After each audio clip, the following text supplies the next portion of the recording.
امام حسین کے ساتھ امام حسین کے 4 بھائی تھے کربلا میں. کتنے؟ بول کے بتائیں. حضرت علی کے 4 بیٹے، عباس بن علی جن کو حضرت عباس کہا جاتا ہے نا، علمدار، یہ حضرت علی کی دوسری زوجہ میں سے. عباس بن علی بھی تھے اور ابو بکر بن علی بھی تھے، عمر بن علی بھی تھے، عثمان بن، یہ حضرت علی کے بچوں کے نام ہیں. یہ آپ کے شہزادے امام حسین کے ساتھ شہید ہوئے. ان کا نام صرف اس لیے نہیں لیا جاتا کہ ان کا نام خلفائے ثلاثہ کے نام پہ، حضرت علی نے اپنے یاروں کے نام پہ رکھا ہے تو تم نے کربلا کے میدان سے خارج کر دیا. یہ تینوں شہزادے حضرت جناب سیدنا امام حسین کے ساتھ تھے، یہ بھی شہید ہوئے. حضرت جناب زینب امام حسین کی سگی بہن ہے. ان کے 2 بچے تھے، اون و محمد. جب امام حسین میدان میں جانے لگے تو جناب زینب بچوں سے کہنے لگی نہ، پہلے بھائی نہیں جائے گا، پہلے بھانجے جائیں گے. 2 بچے شہید ہوئے. حضرت قاسم بن حسن امام حسن کے بیٹے تھے.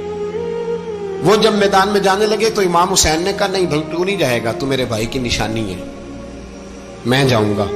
تو حضرت قاسم بن حسن نے ایک تعویذ کھول کے دیا کہ ابا جی میرے والد نے کہا تھا جب بڑی مشکل آ جائے تو تعویذ کھول کے دیکھنا. تو آج بڑی مشکل آئی ہے تو میں نے تعویذ کھولا ہے، تو یہ دیکھیں کیا لکھا ہے.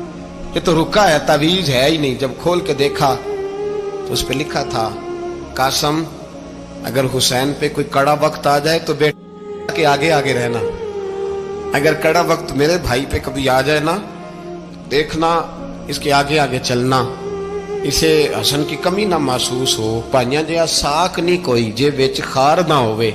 سیدنا امام حسین پہلی دفعہ کربلا میں اس وقت روئے جب یہ رکا. آپ نے دیکھا تو فرمایا ٹھیک ہے، اگر حسن کی یہ وصیت ہے تو میں نے زندگی میں اگر ان کی ہر بات مانی ہے اب بھی مانوں گا، تمہیں اجازت ہے. جناب قاسم بن حسن 16 سال کا جوان جب میدان میں نکلے تو ہائے ہائے پتہ نہیں کہاں سے آ گئی ہے. امام قاسم بن حسن جب میدان میں نکلے تو تبری سے لے کر علامہ ابو الاسناد صاحب سب کو پڑھ کے تو دیکھو. 3 دن کی پیاس ہے، شدید آزمائش ہے، دکھ ہے، تکلیفیں ہیں، پھر بھی پہلی دفعہ جب میدان میں گئے ہیں واپس آئے ہیں 19 لوگوں کو قتل کر کے واپس آئے. 19 لوگوں کو ایک بار میں حضرت ایسے ہی تماشا بنا دیا. مظلوم تھے وہ تو رو رہے تھے. ہر مقرر یہ کہہ رہا ہے کہ وہ تو بار بار کہ ابا پانی مل جائے، پانی آ جائے، ترس گئے. خدا کا خوف کرو، یہ دلیر لوگ تھے. ان کی باتیں آج بھی پڑھ کے دلیری پیدا ہوتی ہے، دلیری پیدا ہوتی ہے، دلیری. سناؤ قصہ خیبر کو تمامی اپنے بچوں کو. علی کی داستان سن کے دلوں سے ڈر نکلتا ہے. علی کی داستان سن کے دلوں سے یہ جو بچے ڈر رہے ہیں نا، وہ چمگادڑ آ گئی، کاکروچ آ گیا، یہ خوف نکل جائے گا اگر حضرت قاسم بن حسن کی بات سنیں گے. درجنوں لوگ آپ نے قتل کیے. ایک دفعہ آئے کہا چاچا یزید کا لشکر تو بڑا ہی بزدل ہے، اگر چند قطرے پانی میرے حلق سے گزرے تو میں سارے کاٹ کے لے آؤں گا آپ کے پاس، چند قطرے. لیکن تھوڑی دیر گزری، عمر بن سعد کہنے لگا اکیلے اکیلے جاؤ گے تو علی کا پوتا ہے، یہ سب کو مار دے گا، اکٹھے جاؤ. چاروں جانب سے تیر برسے. ایک تیر لگا آ کے گردن کے پیچھے، بس جناب سیدنا قاسم بن حسن گھوڑے سے نیچے گرے. تو جناب زینب حوصلہ کر کے آنسو سمیٹ کے کہنے لگی میں دیکھ رہی ہوں پردے کے پیچھے سے حسین میرے بھائی کا بیٹا گر گیا ہے، جا اسے اٹھا کے لا. حضرت امام حسین ان کو اٹھا کے لائے تو امام حسین نے سینے سے لگایا ہوا تھا تو ان کے پیر، ان کا قد لگتا تھا امام حسین سے زیادہ ہے. اٹھا کے لایا، لٹا دیا گیا. امام حسین کے اپنے بڑے بیٹے میدان میں نکلنے کو علی اکبر نام ہے. جب جن لوگوں نے حضور کو نہیں دیکھا تھا وہ جب کہتے نا ہم نے نبی پاک کا دیدار نہیں کیا تو بتاؤ کس طرح کے تھے، تو بتایا جاتا تھا کہ جناب علی اکبر کا دیدار کرو، ہم شبیہ مصطفیٰ. اور جب وہ گلیوں میں نکلتے تھے تو عورتیں چھتوں پہ چڑھ جاتی تھیں. جناب علی اکبر رضی اللہ تعالیٰ عنہ تلوار لے کے میدان میں نکلے. جوان بیٹے دینے بڑے مشکل. او یارو رٹا کیا ہے یہ تو بتاؤ کہ ظالم آدمی حکمران ہے. یار یہ رٹا ہے، ایک ظالم کا رستہ روکنا ہے. اس رٹے کے لیے ہم شبیہ مصطفیٰ جناب سیدنا امام علی اکبر میدان میں نکلے. بڑے لوگ مارے، بڑے. پھر ایک تیر ان کے بھی گلے میں لگا اور جب وہ گرے نا زمین پہ تو حضرت